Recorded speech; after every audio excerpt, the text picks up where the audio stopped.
सायकाल की मदर बेला के साथ मैं ज्योमेट्री की थ्योरी के साथ the speed coaching online class में आपके साथ फिर एक बार उपस्थित हुआ हूं। मैं पुनीत राठौर। ठीक है, चलिए तो मित्रों, आप आज आनंद लिए होंगे क्वेश्चन क्लास की। जो मैंने आज आपको क्वेश्चन क्लास करवाई थी उसमें ज्योमेट्री की जो पहली क्लास थी अच्छी होगी, आनंदित होगी और मज़ा भी आया होगा आप लोगों को। ठीक है, तो देखिएगा चैनल को सब्सक्राइब लाइक ज़रूर करिएगा अगर अच्छा लगता है। अगर अच्छा नहीं लगता है तो डिसलाइक कर दीजिएगा। ठीक है ना, कुछ तो करिए, लाइक या डिसलाइक। ठीक है, आइए, अच्छा लगता है तो लाइक और सब्सक्राइब्स, ठीक है, शेयर कर दीजिएगा। अगर अच्छा नहीं लगता है तो आप उसको डिसलाइक कर दीजिएगा और शेयर करके डिसलाइक करवाइएगा भी। ठीक है, छोड़िएगा नहीं। ठीक, क्योंकि हम आपके पीछे तो आप हमारे पीछे। ठीक है, चलिएगा। इसके बाद आज हम देखते हैं कि त्रिभुज की क्या मूलभूत गुण हैं ज्योमेट्री में, और संभवतः आज मैं आपके ट्रायंगल पूरा खत्म कर दूंगा।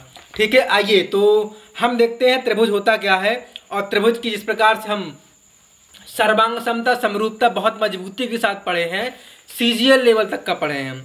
जितने ज्योमेट्री अभी तक निकल चुकी है ये याद रखिएगा, ये सीजीएल तक की ज्योमेट्री है और इस पर आप पूरा भरोसा जताइए कि इसके अलावा कहीं आपको दूसरा स्टेप नहीं मिलेगा। ठीक है ना, जितना भी पढ़ा दिया है। ठीक है, अभी तो आधी ज्योमेट्री खत्म हुई है, थ्योरी मात्र। अभी तो क्वेश्चन करवाना बाकी है ना। तो मैं क्लास में 1.5 से 2 महीने तक मैं ज्योमेट्री ही पढ़ाता हूँ। ठीक है, इसी प्रकार मेंसुरेशन 2 महीने पढ़ाता हूँ, इसी प्रकार अलजेब्रा पढ़ाता हूँ। मतलब कहने का ये हुआ, इसी प्रकार ट्रिग्नोमेट्री पढ़ाता हूँ। तो कहने का मतलब ये हुआ मेरा कि हर एक टॉपिक, चाहे वो अर्थमेटिक का हो और चाहे एडवांस लेवल का हो, ठीक है, हर एक टॉपिक से मैं कम से कम 200 से 300 क्वेश्चन करवाता हूँ। ये मैं नहीं, ये मेरे स्टूडेंट बोलते हैं। ठीक है, स्टूडेंट बोलते हैं, आप उनसे पूछ भी सकते हैं। ठीक है ना, आइए चलिएगा। अब कुछ स्टूडेंट के दिमाग में ये क्वेश्चन चल रहा होगा कि आप पूछेंगे कैसे। तो देखिए, स्पीड का कोचिंग का जो ग्रुप है उसमें आप जरूर पूछिएगा और हर जगह है। आप FB पे देखिएगा, हर जगह छाया हुआ है स्पीड। ठीक है, स्पीड छाए हुए है हर जगह। चलिएगा, ये आप ही लोगों की देन है बाबू, ध्यान दीजिएगा। तो त्रिभुज की हम देखें, त्रिभुज की तीनों भुजाएं से मिलकर के, 3 भुजाओं के मिलने से आपका क्या बनता है, एक त्रिभुज की रचना होती है। बात समझ में आ रही है? अब देखिएगा, जब 3 भुजाओं की रचना हो गई तो बनता क्या है। आइए, जब 3 भुजाओं की रचना हो गई तो देख लीजिएगा क्या बनता है, एक त्रिभुज बनेगा। और हम बता देते हैं कि त्रिभुज की जो ये भुजाएं बनेगी तीनों, तो 3 कोण बनना भी संभव है।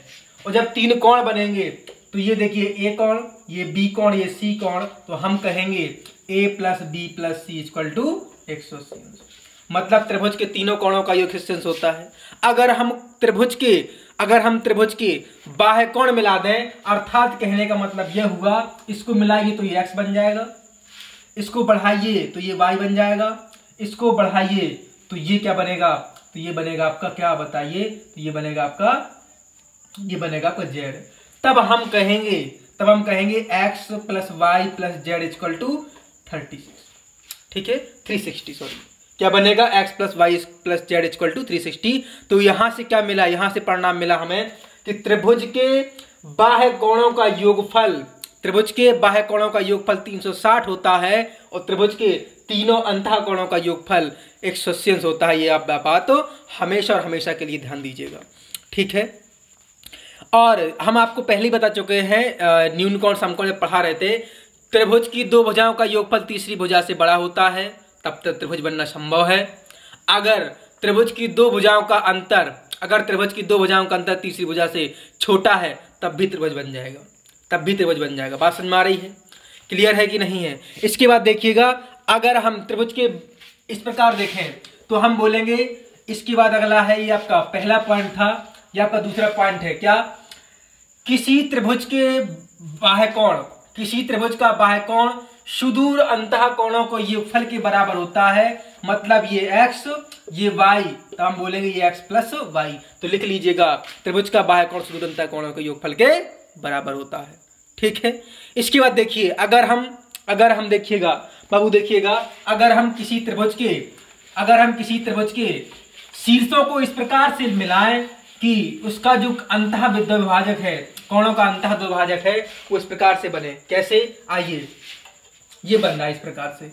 ये देखिएगा, जो त्रिभुज के दो कोण हैं उसका अंतः द्विभाजक करें तो यहां इस प्रकार से मिलेगा। तो देखिएगा ये ए बना, ये बी बनेगा, ये सी बनेगा। त्रिभुज के दो कोण हैं, इनको समद्विभाजित किया, अंतः समद्विभाजित किया, तो ये कोण बनेगा ओ, माना कि ये कोण बनेगा ओ। तो ये इस त्रिभुज का मतलब ये वाला कोण कितने अंश का होगा, तो हम बोलेंगे 90 प्लस तीसरे कोण के आधा होगा। ठीक है, 90 प्लस तीसरे कोण का आधा होगा। बात समझ में आ रही है? 90 प्लस मतलब त्रिभुज या कोण, हम ऐसे बोल सकते हैं, सॉरी, कोण BOC बराबर क्या होगा, इस कोण का मान पूछें तो 90 प्लस तीसरे कोण का आधा मतलब कोण A बटे 2, कोण A बटे 2। अगर हम इसे बाह्य द्विभाजित करें, तो कुछ नहीं होगा, सॉरी, तो क्या होगा देखिएगा, तो क्या होगा अगर हम इसको, ये अंतः द्विभाजक था, अगर हम बाह्य द्विभाजित करें इस प्रकार से और इस कोण का मान पूछे तो हम देखिए ये A, ये B, ये C और ये O माने, तो हम बोलेंगे कोण BOC बराबर क्या होगा, तो 90 माइनस कोण A बटे 2 होगा। 90 माइनस कोण A बटे A होगा, 1 बटे A होगा, 1/2 इंटू A होगा। ये वाला, ये आपका बाह्य द्विभाजित करता है, ये आपका अंतः द्विभाजित करता है। आपको फिगर में स्पष्ट रूप से नजर आ रहा होगा, अपनी पैनी नजरों से देखिएगा। ठीक है, आपको स्पष्ट रूप से फिगर दिखाई देगा और उसका जो वैल्यू निकला है, जो आपको उसका वैल्यू निकल रही है, वो पूरी समझ में आ गई। ये आप प्रश्न में इस प्रकार से जब आते हैं, जब किसी त्रिभुज का अंतः द्विभाजक हो, जब किसी त्रिभुज का बाह्य द्विभाजक हो, तब आप इसको अप्लाई करेंगे तो आपका आसानी से प्रश्न का आंसर आएगा। ठीक है, ये फालतू नहीं पढ़ाते हम। ठीक है, आइए, अगर हम किसी त्रिभुज का एक अंतः द्विभाजक करें और एक बाह्य द्विभाजित करें तो देखिएगा वो तीसरे कोण का क्या होगा, आधा हो जाएगा। बात समझ में आ रही है? तीसरे कोण का आधा हो जाएगा। अगर हम कहें इस प्रकार से फिगर देखें, कोई त्रिभुज है और किसी त्रिभुज का एक अंतः द्विभाजित कर दें और एक बाह्य द्विभाजित कर दें, तो वो तीसरे कोण का आधा होगा। सीधे 90 प्लस 90 माइनस में कोई वैल्यू नहीं उठेगी। देखिएगा, अगर ये त्रिभुज है और त्रिभुज एक कोण का ही अंतः द्विभाजक है और दूसरे कोण का ये बाह्य द्विभाजक है, ये वाला बाह्य द्विभाजक है। अगर हम बोले ये A, ये B, ये C और ये D, तो देखिएगा कोण BDC का मान क्या होगा, कोण BCD का BDC का मान क्या होगा, तो कोण BDC का मान क्या होगा, सीधे बोलेंगे कोण A बटा 2, सीधे बोलेंगे आप कोण A बटा 2। आपको फिगर में स्पष्ट रूप से नजर आ रहा होगा, बात समझ में आ रही है? क्लियर है कि नहीं है? अगर हम शीर्ष से समद्विभाजित कर दें, शीर्ष कोण को समद्विभाजित कर दें और उसी शीर्ष से सामने वाली भुजा पर लंब डाल दें। ठीक है, आपको बात समझ में आ रही होगी। तो देखिए, त्रिभुज का जो कोण बनेगा, जो माध्यिका के साथ, जो लंब के साथ कोण बनेगा, वो क्या होगा, त्रिभुज के दो कोणों के अंतर के आधा होगा। त्रिभुज के दो कोणों के अंतर का आधा होगा। आइए किस प्रकार से देखिएगा, यहाँ पर देखिएगा, हर स्टेप को डालिएगा। एक ये शीर्ष है A, ये B, ये C। अगर हम शीर्ष से समद्विभाजित करते हुए रेखा खींचें और उसी शीर्ष से क्या करें, हम लंब डाल दें सामने वाली भुजा पर, तो हम क्या बोलेंगे, ये D और ये E बोलेंगे, ये D और ये E बोलेंगे। तब हम बोलेंगे क्या, कोण देखिएगा, हम बोलेंगे क्या, कोण DAE, ये वाला इसका हमें माप निकालना है। कोण DAE का मान क्या होगा, तो हम सीधे बोलेंगे त्रिभुज के दो कोणों के अंतर का आधा मतलब कोण B माइनस कोण C बटा 2। याद रखिएगा, अगर हम शीर्ष से समद्विभाजित करें और शीर्ष से लंब डाल दें तो त्रिभुज के दो कोण जो B और C होंगे, उनके अंतर का आधा आपका बीच वाला त्रिभुज का आपका कोण निकलेगा। बात समझ में आ रही है? बीच वाले त्रिभुज का कोण निकलेगा, ये आप बात समझ में आ रही है, शीर्ष वाला कोण। ठीक है ना? तो देखिए, इसके बाद अगर हम सामने वाली भुजा पर लंब डाल दें, किसी त्रिभुज का एक अंतः कोण उसी भुजा पर बाह्य कोण पर योगफल होता है। देखिए किस प्रकार से, अगर हम अगर हम किसी भुजा पर, सामने वाली भुजा पर किसी त्रिभुज पर लंब डाल दें तो क्या होगा, वह कोण कैसा होगा, वो उसका जो बाह्य कोण बनेगा वो अंतः कोण के योगफल के किसके बराबर होगा, किस प्रकार से स्थिति बनेगी। तो जरा देखिएगा, अगर हम बोले कि ये त्रिभुज दिया है और इसको हम आगे बढ़ा दें, देखिएगा हर बात ध्यान दीजिएगा, ये ए है, ये बी है, ये सी है, और ये इसको मिलाएं हम तो ये क्या बनेगा, डी। इसको मिलाएं हम तो डी बनेगा डी, और इसको हम बना दें ई। आपको दिख रहा होगा स्पष्ट रूप से, जी बिल्कुल दिख रहा है, ठीक है, डी बनेगा। बात समझ में आ रही है।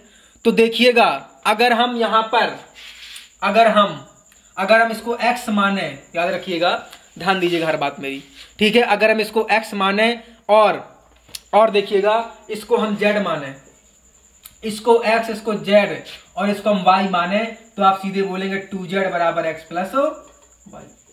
हम फिगर से देखेंगे तो 2z बराबर x प्लस y आपका मिलेगा। अगर हमें इस प्रकार से कोई आकृति दिख रही है, अगर हम सिर से लंब डाल रहे हैं और ये क्या है, x कोण है, ये आपका z कोण है, ये आपका y कोण है, तो आप बोलेंगे क्या, तो आप बोलेंगे बाबू, आप बोलेंगे 2z बराबर होगा x प्लस y। ठीक है, बात समझ में आ रही है। आइए इसके बाद देखिएगा आगे क्या है त्रिभुज का प्रॉपर्टी में। तो आगे देखिएगा, आगे आपका है किसी त्रिभुज का कि दो भुजा और तीसरी भुजा से खींचे गए माध्यिका क्या होगा, दोगुना हो जाएगा, ठीक है। अगर हम देखिएगा, अगर हम किसी त्रिभुज पर माध्यिका खींच दें तो उस माध्यिका की लंबाई त्रिभुज के दो भुजाओं के योगफल की दोगुनी के बराबर हो जाएगा। ठीक, बराबर नहीं, सॉरी, छोटा होगा। देखिए किस प्रकार से, ठीक है। आइए, अगर हम इस प्रकार से हम त्रिभुज बनाते हैं, ठीक है, इस प्रकार से बनाते हैं, और ये माध्यिका है, ये ध्यान दीजिए, माध्यिका है एडी माध्यिका है। तो देखिएगा जो AB plus BC, sorry AC, माफ करिएगा, AB प्लस AC की लंबाई का योग होगा, वो किससे बड़ा होगा, माध्यिका AD से बड़ा होगा, दोगुने से बड़ा होगा। ठीक है, बात समझ में आ रही है, क्लियर है कि नहीं है, माध्यिका के दोगुने से बड़ा होगा क्या, AB प्लस AC का मान जो होगा, AB प्लस AC का मान जो होगा। ठीक है, किसी त्रिभुज का परिमाप उनके तीनों माध्यिकाओं के योगफल के बराबर होता है, यह आप महत्वपूर्ण नोट लिख सकते हैं। किसी त्रिभुज का परिमाप उनके माध्यिकाओं के योगफल के बराबर होता है। किसी त्रिभुज की ऊंचाई का योगफल तीनों भुजाओं के योगफल से कैसा होता है, छोटा होता है। अगर ऊंचाई निकाल रहे हम, अगर हम ये ऊंचाई माना कि ये हाइट है, समबाहु त्रिभुज की ऊंचाई है, ये भी ऊंचाई है, और इनकी ऊंचाई का योगफल निकालें तो तीनों भुजाओं के योगफल से कैसा होगा, हमेशा छोटा होगा। ठीक है, सारी बात आपको समझ में आ रही होगी। त्रिभुज के तीनों माध्यिका, ठीक है, अगर हम त्रिभुज के तीनों माध्यिका मिला दें तो वहां से 6 त्रिभुज बनेंगे, और 6 त्रिभुज क्षेत्रफल में बराबर होंगे। ठीक है, 6 त्रिभुज कैसे होंगे, क्षेत्रफल में बराबर होंगे, और सामने वाली भुजा को 2 बराबर भागों में बांट देगा। ठीक है, आइए देख लेते हैं फिगर में किस प्रकार से बांटेगा। देखिएगा, अगर हम इस प्रकार से दिखाएं आपको कि कोई त्रिभुज है, उसकी 3 माध्यिका निकाली गई, और जब 3 माध्यिका निकलेंगी तो याद रखिएगा 3 माध्यिका निकलने के साथ साथ 6 त्रिभुज बनेंगे, और 6 त्रिभुज, ये माध्यिका है, ये A है, ये B है, ये C है, ये D है। यहां से आपका ये माध्यिका हुई और यहां से आपकी ये माध्यिका हुई। तो ध्यान दीजिएगा मेरी बात, ये जब सामने वाली भुजा पर लंब डालेगा तो ये 2 बराबर भागों बांटेगा, ये सामने वाली भुजा पर लंब डालेगा तो ये 2 बराबर भागों बांटेगा, और ये सामने वाली भुजा पर लंब डालेगा, माध्यिका गिरेगी तो ये बराबर भागों बटेगी। तो याद रखिएगा 1 2 3 4 5 और 6, उन 6 त्रिभुज का क्षेत्रफल आपस में बराबर होगा। याद रखिएगा आपस में बराबर होगा। ठीक है, तो आइए स्क्रीनशॉट ले लीजिएगा इसका।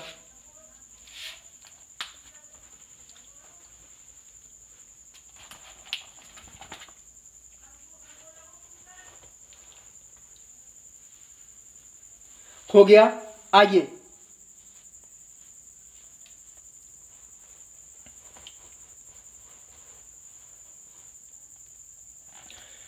देखिएगा, अगर हम किसी त्रिभुज, अगली प्रॉपर्टी है त्रिभुज की, अगर हम किसी त्रिभुज के 2 भुजाओं के मध्य बिंदु को मिला दें तो देखिए तो देखिएगा बाबू, अगर हम त्रिभुज की दो भुजाओं के मध्य बिंदुओं को मिला दें तो दो बराबर भागों में बटेगा।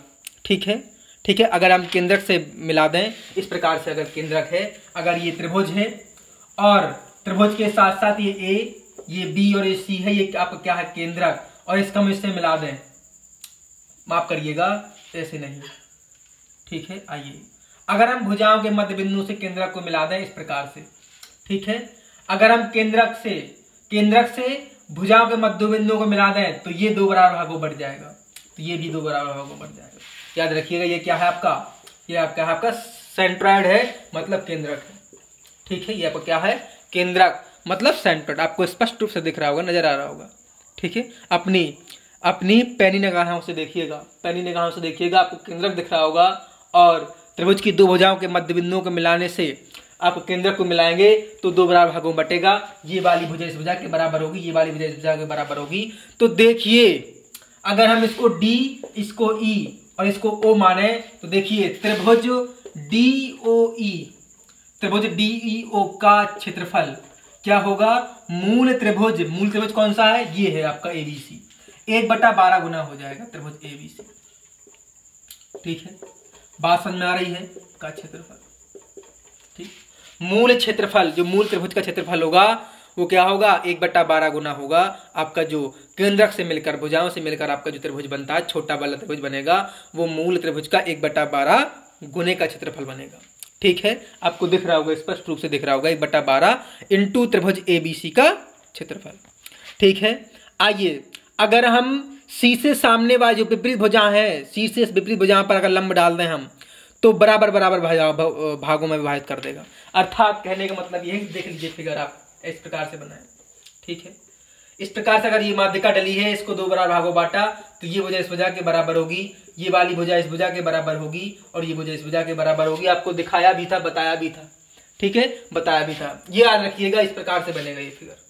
ठीक है, अगर हम अगला प्रॉपर्टी क्या है त्रिभुज की, अगर हम इस प्रकार से फिगर बनाए, ठीक है, इस प्रकार से फिगर बनाए, ये बना हुआ है, अगर ये हमारा x है, ये y है और ये z है, तो ये वाला कोण कितना होगा, याद रखिएगा, x plus y plus z होगा। ठीक है, आपको दिख रहा होगा स्पष्ट रूप से, जी बिल्कुल आपको नजर दिख रहा है, ठीक है, आ रहा है नजर। आइए, ये x है, ये y है, ये z है, तो ये जो आपका ये कोण बन रहा है ये वाला त्रिभुज में, तो ये कोण क्या बनेगा, तो ये तीनों कोणों का योगफल के बराबर होगा ये वाला कोण। ठीक है, ये आप विशेष ध्यान, बहुत महत्वपूर्ण है, ये याद रखिएगा, बहुत महत्वपूर्ण है, इंपॉर्टेंट, छाप लीजिएगा। ठीक, कंठस्थ कर लीजिएगा। ठीक है, मोस्ट इंपॉर्टेंट है ये वाला। ठीक है, आइए, इसके बाद क्या है, अगर हम किसी त्रिभुज के केंद्रकों से मिला दें, ठीक है, तो केंद्रक से जो भुजा पर लंब डलेगा उनकी लंबाइयां कैसे होंगी, तो याद रखिएगा, जो त्रिभुज की जो मूल त्रिभुज है उसकी ऊंचाई होगी वो तीनों केंद्रक से भुजाओं की जो मध्य की दूरी होगी वो कैसे होगी, योगफल के बराबर होगी। आइए समझा देते हैं। ठीक है, देख लीजिएगा किस प्रकार से आपका मूल त्रिभुज जो आपकी ऊंचाई होगी मूल त्रिभुज की, वो केंद्रक से सामने वाली भुजा के जो लंब डलेगा उनकी भुजाओं के योगफल के बराबर होगी। इस प्रकार से अगर फिगर बना तो देखिए, ये ए है, ये बी, ये सी, यहां केंद्रक है। अगर हम इस पर सामने वाली भुजा पर इस प्रकार इसको मिला दें, इसको इससे मिला दें और इसको इससे मिला दें, तो याद रखिएगा ये O है, ये P, Q और ये R। अगर हम इसकी हाइट गिराएं, तो याद रखिएगा समबाहु त्रिभुज है, तब तो केंद्रक से ही गिरेगा, अगर नहीं है तो नहीं गिरेगा। समद्विबाहु है तो भी गिर सकता है, याद रखिएगा। तब हम कहेंगे त्रिभुज ABC की ऊंचाई, त्रिभुज ABC की ऊंचाई क्या होगी, PO या OP कह सकते हैं, OP plus OR plus OQ। ये आपका पूरा डेरिवेशन निकल के आएगा। ठीक है, जो मूल त्रिभुज है ABC, वो केंद्रक से भुजा पर जो लंब डलेगा उनकी उनकी दूरियों के कैसा होगा, योगफल के बराबर होगा, तीनों दूरियों के योगफल के बराबर होगा। याद रखिएगा आप सारी बात। ठीक है, अगर हम सामने वाली भुजा पर इस पर लंब डाल दें तो त्रिभुज का क्षेत्रफल सामने वाली भुजा पर के कैसे होगा? अनुपातिक में बटेगा। ठीक है, आइए किस प्रकार से बटेगा। अगर ये त्रिभुज है, इस पर हम लंब डाल दें इस प्रकार से, तो ये बी, ये सी, ये डी और ये ए बटेगा। तो देखिए हम कहें क्या, तो हम कहेंगे त्रिभुज ए बी, देखिएगा हम कहें त्रिभुज ए बी डी का क्षेत्रफल, ए बी डी का क्षेत्रफल बटे त्रिभुज ए डी सी का क्षेत्रफल, यही तो होगा भाई, ए डी सी का क्षेत्रफल। तो इनका किस अनुपात बटेगा? याद रखिएगा, ये बटे किस अनुपात में? बी डी, ठीक है, बी डी बटे डी सी, या सी डी बोल सकते हैं आप, बी डी बटे डी सी। ये आपका बहुत महत्वपूर्ण है, ठीक है, इसको आप लिख लीजिएगा। बात समझ में आ रही है? अगर हम त्रिभुज के सामने वाली भुजा पर लंब डाल दें और इस त्रिभुज का क्षेत्रफल देखें, इस वाले त्रिभुज का और इस वाले त्रिभुज का क्षेत्रफल देखें, तो इनका क्षेत्रफल किस अनुपात बटेगा? सामने वाली भुजा के अनुपात में बढ़ जाएगा इन दोनों का क्षेत्रफल। याद रखिएगा हमेशा हमेशा, ठीक है, याद रखिएगा हमेशा हमेशा, ठीक है। माध्यिका त्रिभुज को दो समान क्षेत्रफल में बांट देती है। अगर हम इसका क्षेत्रफल देखें, इसका क्षेत्रफल देखें, ये माध्यिका है तो बराबर बराबर बटेगा दोनों त्रिभुज का क्षेत्रफल, ठीक है। बात समझ में आ रही है? अगर कोई त्रिभुज है, उसका आधार एक ही है और समांतर भुजाओं के मध्य फंसा हुआ है, याद रखिएगा, समांतर भुजाओं के मध्य फंसा हुआ है, तो दोनों त्रिभुजों का क्षेत्रफल कैसा होगा? बराबर होगा। दोनों त्रिभुजों का क्षेत्रफल कैसा होगा? बराबर होगा। देखिएगा, अगर किसी त्रिभुज का आधार एक है और वो त्रिभुज किसी समांतर भुजाओं के मध्य में फंसा हुआ है, ठीक है, चाहे एक हो सकता है, चाहे दो हो सकते हैं, चाहे तीन हो सकते हैं, ठीक है। ये आपका एक आधार है और ये समांतर भुजाएं हैं दो, और समांतर भुजाओं के मध्य में देखिएगा, समांतर भुजाओं के मध्य में अगर इस प्रकार से दो त्रिभुज फंसे हुए हैं, तो दोनों का क्षेत्रफल ए, ये बी, ये सी और ये डी, और ये क्या होगा? ये आप ओ मान सकते हैं, आप इसको ओ मान लीजिएगा। और अगर ये क्या है, इसका आधार है ये है, और इसी के समांतर एक आधार ये है, याद रखिएगा, दिख रहा होगा आपको, इसके समांतर आधार ये है और ठीक इसके समांतर ऊपर वाला आधार दिख रहा है, और दो समांतर भुजाएं, ठीक है, आपको दो समांतर भुजाएं दिख रही होंगी जो कि दो त्रिभुजों में को फंसे हुए हैं। दो त्रिभुज ए सी बी और डी बी सी, दो त्रिभुज फंसे हुए हैं, तब इन दोनों का क्षेत्रफल आपस में बराबर होगा। ये बात कथन आप समय हमेशा हमेशा के लिए कंठस्थ कर लीजिएगा। तो हम बोलेंगे त्रिभुज एबीसी का क्षेत्रफल बराबर होगा त्रिभुज किसका? बीडीसी का क्षेत्रफल। याद रखिएगा, दोनों त्रिभुज के क्षेत्रफल कैसे होंगे? आपस में बराबर होंगे। आपको दिख रहा होगा सामने, ठीक है, आपको दिख रहा होगा सामने। बात समझ में आ रही है?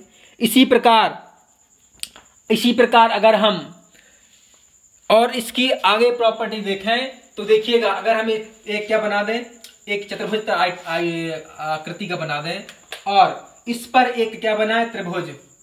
तो हम बोलेंगे ये ए है, ये बी है, ये सी है, ये डी है और ये ई है। तो देखिएगा, इसको हम यहां लिख देते नीचे। तो देखिएगा, इसका जो क्षेत्रफल निकलेगा वो किसके बराबर होगा? समांतर चतुर्भुज के क्षेत्रफल का आधा होगा। तो हम बोलेंगे बीईसी का क्षेत्रफल, त्रिभुज बीईसी का क्षेत्रफल किसके बराबर होगा? 1/2 इंटू समांतर चतुर्भुज का क्षेत्रफल, ठीक है। इस प्रकार से बढ़ जाएगा। ये वाला अगर क्षेत्रफल देखें, हम इस बार त्रिभुज की क्षेत्रफल देखें तो समांतर चतुर्भुज का आधा होगा, ठीक है। अगर इस त्रिभुज का क्षेत्रफल बात करें हम, तो पूरे समांतर चतुर्भुज का आधा होगा, ठीक है, आधे के बराबर हो जाएगा। इसके बाद देखिएगा, अगर कोई दो त्रिभुज दिए हुए हैं और दो त्रिभुजों के परिमाप बराबर हैं, तो याद रखिएगा, जो समबाहु होगा त्रिभुज, उसका क्षेत्रफल दूसरे त्रिभुज से बड़ा होगा, ठीक है। अगर दो त्रिभुजों का परिमाप बराबर है तो हमेशा ध्यान दीजिएगा, समबाहु त्रिभुज का क्षेत्रफल बड़ा होगा दूसरे वाले त्रिभुज से, ठीक है। ये आप ध्यान दीजिएगा, लिख लीजिएगा। इसके बाद देखिएगा, अगर हम पाइथागोरस प्रमेय की बात करें तो समकोण के लिए, अधिक कोण के लिए और न्यून कोण के लिए, तो पाइथागोरस प्रमेय होती क्या है? अगर हम समकोण के लिए देखें तो आप भली भांति परिचित होंगे समकोण से। कैसे? देखिए ये आपका समकोण है। अगर हम इसके लिए पाइथागोरस देखें तो ये बी और ये सी, तो हम बोलेंगे किसके लिए? समकोण त्रिभुज के लिए। समकोण त्रिभुज के लिए क्या बनेगा? कर्ण का स्क्वायर ए सी का स्क्वायर बराबर ए बी का स्क्वायर प्लस बी सी का स्क्वायर। अगर हम अधिक कोण त्रिभुज की बात करें इस प्रकार से, ठीक है, अगर हम इस प्रकार से देखें अधिक कोण त्रिभुज के लिए, अगर हम इस प्रकार से देखें फिगर अधिक कोण त्रिभुज के लिए, तो देखिए ये ए है, ये बी और ये सी, इस पर अगर हम इस प्रकार से मिलाएं, सामने वाली भुजा को इस प्रकार से मिलाएं, तो देखिएगा इसका क्या होगा? अधिक कोण त्रिभुज के लिए, अधिक कोण त्रिभुज के लिए ये पाइथागोरस प्रमेय है, पाइथागोरस प्रमेय याद रखिएगा, पाइथागोरस प्रमेय। तो अधिक कोण त्रिभुज के लिए क्या बनेगा?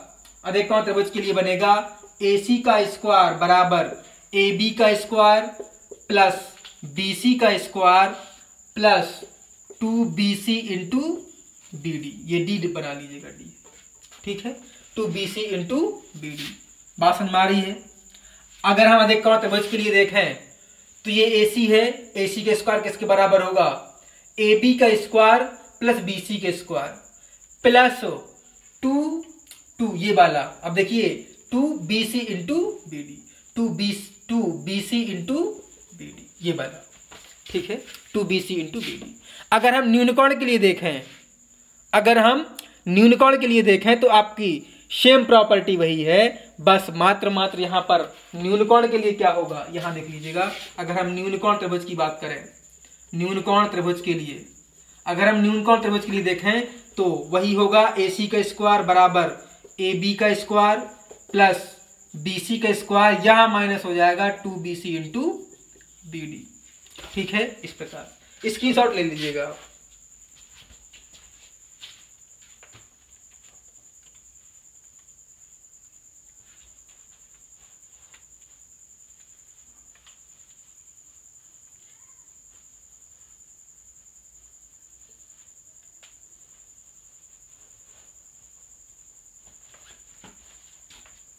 आइए आगे देखिएगा, ये पाइथागोरस प्रमेय से थे। इसके बाद देखिए आगे प्रॉपर्टी क्या है। अगर हम त्रिभुज के सामने वाली भुजा पर माध्यिका डाल दें इस प्रकार से, तो याद रखिएगा वो माध्यिका त्रिभुज को 2 बराबर भागों बांटेगी और सामने वाली भुजा को 2 बराबर भागों में बांट देगी, ठीक है। तब क्या होगा? यहाँ डी मान लीजिएगा, ठीक है। तब क्या बनेगा? देखिए तब बनेगा AB प्लस AC, AB का स्क्वायर प्लस AC का स्क्वायर बराबर 2 इंटू AD का स्क्वायर प्लस BD का स्क्वायर, BD का स्क्वायर, इस प्रकार से BD का नीचे लिख देंगे 2 इंटू AD का स्क्वायर प्लस BD का स्क्वायर। ये होल स्क्वायर नहीं है, BD का स्क्वायर है, याद रखिएगा, ठीक है। इस प्रकार आगे देखिए, अगर हम किसी त्रिभुज की माध्यिकाओं को मिला दें, तो क्या बनेगा? जो भुजाओं का वर्ग होगा, ठीक है, वो 3 गुणों के योगफल के बराबर कैसे होगा? माध्यिकाओं के योगफल के वर्ग के 4 गुना होगा, ठीक है। माध्यिकाओं के वर्ग के योगफल के 4 गुना होगा। अगर हम कोई त्रिभुज है और इस त्रिभुज से अगर हम 3 माध्यिका निकाल दें, इस त्रिभुज से अगर हम 3 माध्यिका निकाल दें और 3 माध्यिका निकालने से ये बनेगा B, ये D, C, ये E और ये E और ये F, ये E हो A हो गया। तब क्या होगा? 3 इंटू AB का स्क्वायर, BC का स्क्वायर प्लस AC का स्क्वायर बराबर 4 इंटू माध्यिकाओं के वर्गों का योगफल 4 गुना होगा। कैसे? AD का स्क्वायर प्लस EC का स्क्वायर प्लस BF का स्क्वायर, इस प्रकार से। क्लियर है? माध्यिकाओं के वर्गों का योगफल के 4 गुना होगा, भुजाओं के वर्गों के योगफल के 3 गुने के बराबर, ठीक है। भुजाओं के वर्गों के योगफल के 3 गुने के बराबर। बात समझ में आई? ठीक है। आइएगा इसके बाद, अगर हम किसी त्रिभुज में अगर हम समद्विभाजित कर दें और सामने वाली भुजा पर डाल दें लंब, तो सामने वाली भुजा को 2 बराबर भागों बांटेगा माध्यिका।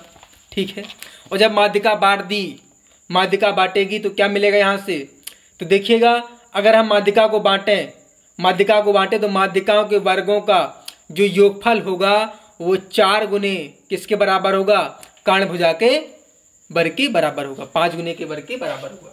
ठीक है, आइए अगर कोई समकोण त्रिभुज है और समकोण त्रिभुज के 2 न्यून कोणों से अगर हम माध्यिका निकालें, कोई समकोण त्रिभुज है और समकोण त्रिभुज के 2 न्यून कोणों के, जो है न्यून कोण 2, ए यहाँ पर ए, ये बी और ये सी बी तो समकोण हो गया। समकोण त्रिभुज में जो न्यून कोण है यहाँ से माध्यिका निकालेंगे तो ये 2 भागों में बांटेगा, यहाँ से माध्यिका निकालेंगे तो ये दो बराबर भागों में बांटेगा। ठीक है, ये 2 भागों में बांट दिया ये वाली भुजा। जब ये भुजा बराबर भागों में बांटेगा तो देखिएगा जो माध्यिका का वर्ग है वो 4 गुना क्या है, किस प्रकार से देखिए, 4 गुने के माध्यिका के वर्ग का योगफल। ठीक है, माध्यिका के योगफल क्या होगा, ए ई का स्क्वायर प्लस डी सी का स्क्वायर बराबर कर्ण भुजा ए डी ए सी के 5 गुने के वर्ग के बराबर होगा, 5 गुने के ए सी के वर्ग के बराबर होगा। ये ध्यान दीजिएगा, जो माध्यिकाओं के वर्गों का योगफल होगा वो 4 गुने के कर्ण के 5 गुने के वर्ग के बराबर हो जाएगा। ठीक है, इसके बाद देखिए आगे प्रॉपर्टी क्या है, आप लिख लीजिएगा। देखिए आगे प्रॉपर्टी क्या है, अगर हम इसी प्रकार से हम मिला दें तो देखिए क्या बनेगा। ठीक है, अगर हम इस प्रकार से मिलाएं तो यहाँ पर किस प्रकार की रचना होगी, ये बात आप ध्यान दीजिएगा। ठीक है, ये बात आप ध्यान दीजिएगा। देखिए अगर हम इस प्रकार से इसको मिला दें, अगर हम इसको इस प्रकार से मिला दें तो क्या बनेगा, डी ई बन जाएगा।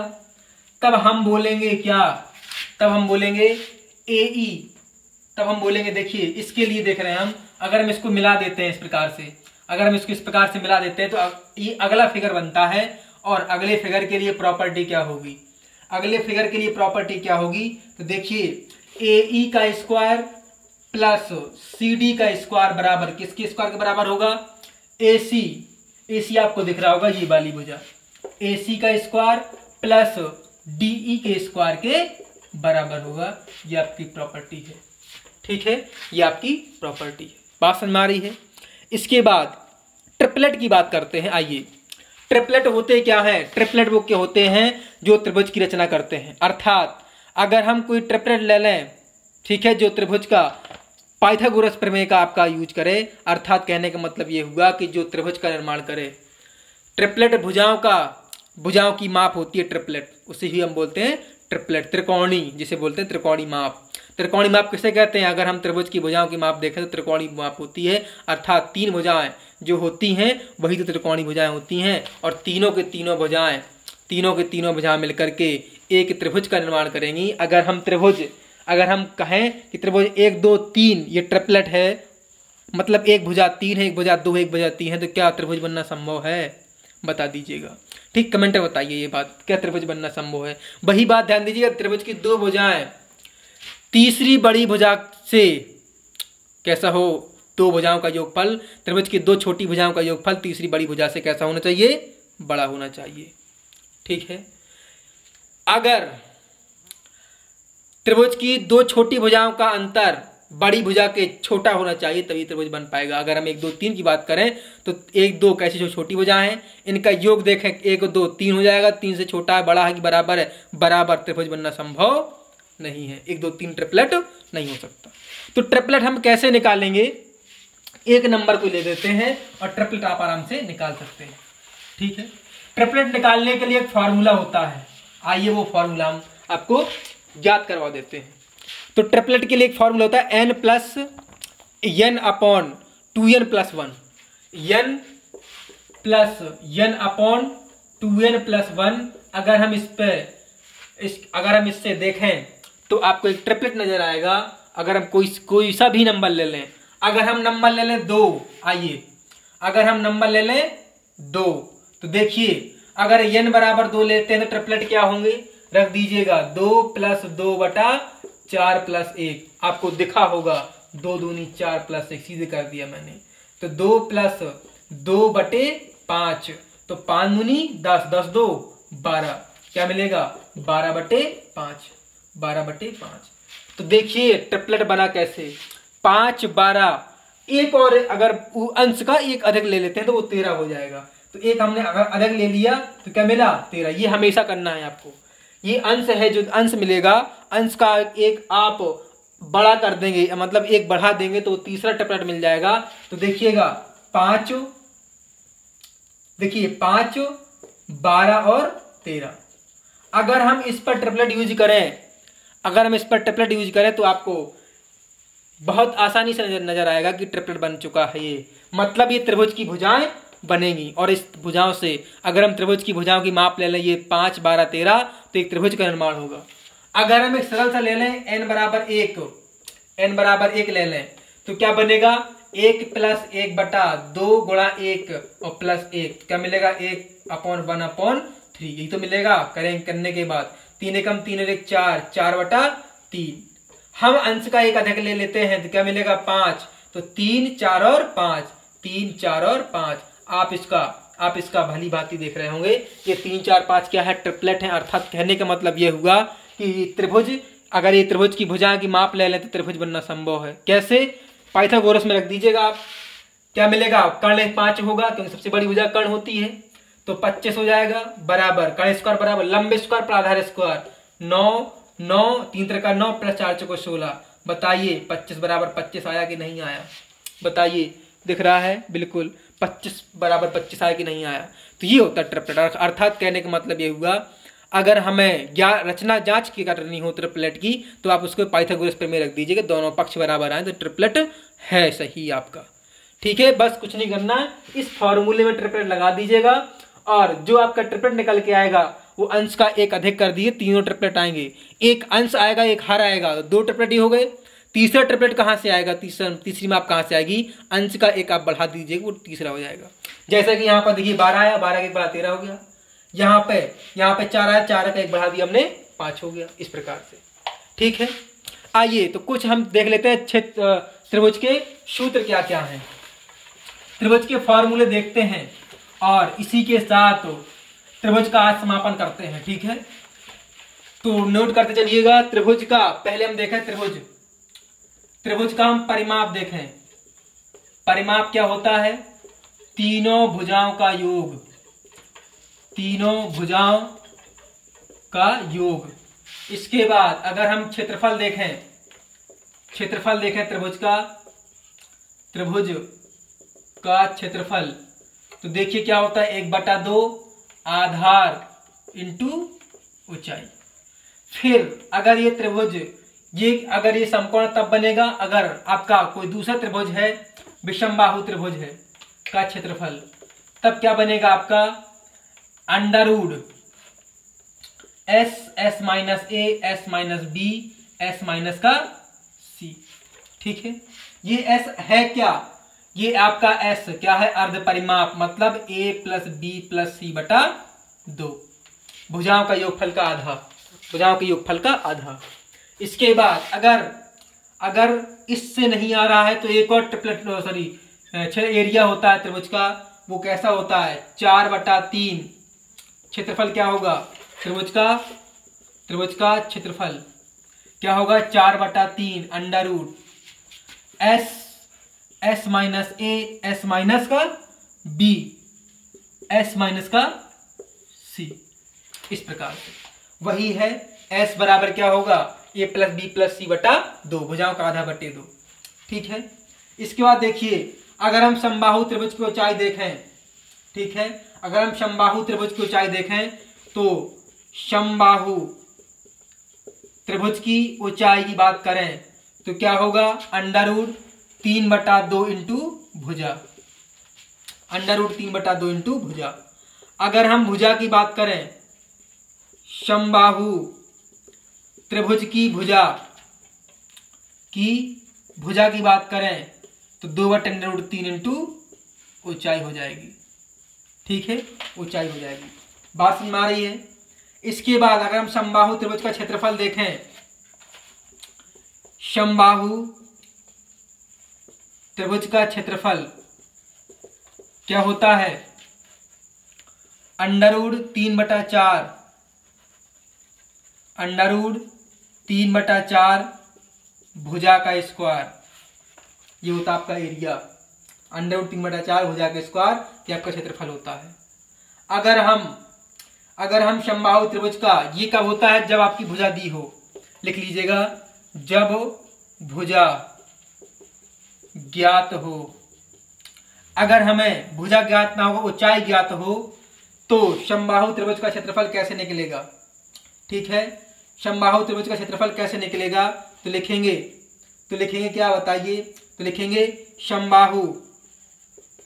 समबाहु त्रिभुज का क्षेत्रफल बराबर ऊंचाई का स्क्वायर बटे अंडर रूट 3।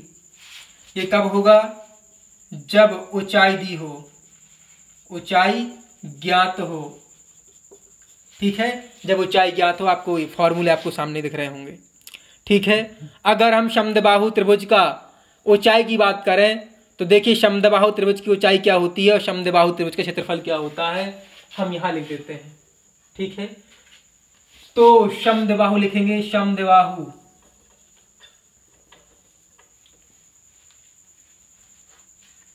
ठीक है। आइए तो समद्विबाहु त्रिभुज का क्षेत्रफल देखें हम, तो क्या मिलेगा? समद्विबाहु त्रिभुज की ऊंचाई देखें पहले, ऊंचाई। ठीक है, और तो देखिए यहां पर क्या होगा, 1/2 अंडर रूट 4b² माइनस का a²। यहां पर b क्या है? b क्या है? समान भुजा, समान भुजा। यही तो बनता है इस प्रकार से, अगर ये a है, ये b है और ये c है, तो ये वाली b भुजा, ये वाली b भुजा, ये वाली a भुजा, इस प्रकार से। तो इस भुजा की बात हो रही है, 4b² माइनस का a², अंडर रूट में लगेगा 1/2 अंडर रूट 4b² माइनस का a²। क्लियर है? क्लियर है कि नहीं बताइए, बात समझ में आ रही है? आइए इसके बाद अगर हम समद्विबाहु त्रिभुज का क्षेत्रफल देखें तब क्या मिलेगा? a/4 under root 4b² minus का a²। ठीक है, a/4 4 under root a/4 under root 4b² minus का a²। ये आपका समद्विबाहु त्रिभुज का क्षेत्रफल बनेगा। तो देखिए एक बार और समराज कर देते हैं हम, ये आपका परिमाप है, चाहे जो भी त्रिभुज हो यही परिमाप लगेगा, तीन भुजाओं का योगफल। क्षेत्रफल अगर हम देखें समकोण त्रिभुज है तो ये लगेगा 1/2 आधा इंटू ऊंचाई। अगर विषमबाहु त्रिभुज है और विषमबाहु त्रिभुज है तो विषमबाहु त्रिभुज के लिए क्या होगा? तो याद रखिएगा, विषमबाहु त्रिभुज के लिए आपका फॉर्मूला लगेगा under root SS minus S minus BS minus का C। S क्या है? अर्ध परिमाप, मतलब a plus b plus c बटा 2, मतलब तीनों भुजाओं का योगफल का आधा। फिर अगर ये फॉर्मूला नहीं लगाना है तो विषमबाहु के लिए ये लगेगा आपका 4/3 under root 4/3 under root S minus S minus BS minus का C। S क्या है? त्रिभुज के परिमाप का आधा। अगर हम समबाहु त्रिभुज की ऊंचाई देखें तो अंडर रूट 3/2 इंटू भुजा होती है। समबाहु त्रिभुज की अगर भुजा देखें तो 2/3 इंटू ऊंचाई होती है। ये आप लिख लीजिएगा, लेकिन हम मेंसुरेशन पूरा सिद्ध करके बताएंगे, पूरा प्रूव करके कि आता कैसे है।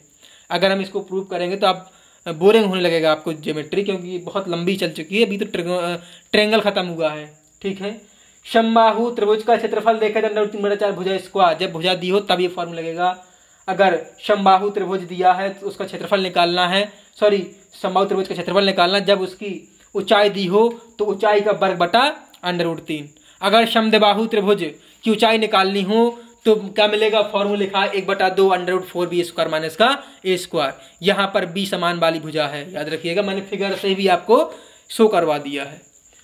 अगर हम समद्विबाहु त्रिभुज का क्षेत्रफल देखें, ये तो ऊंचाई थी आपकी ऊपर वाली, ये क्षेत्रफल है, तो लिखेगा a/4 under root 4b² minus का a²। b क्या है?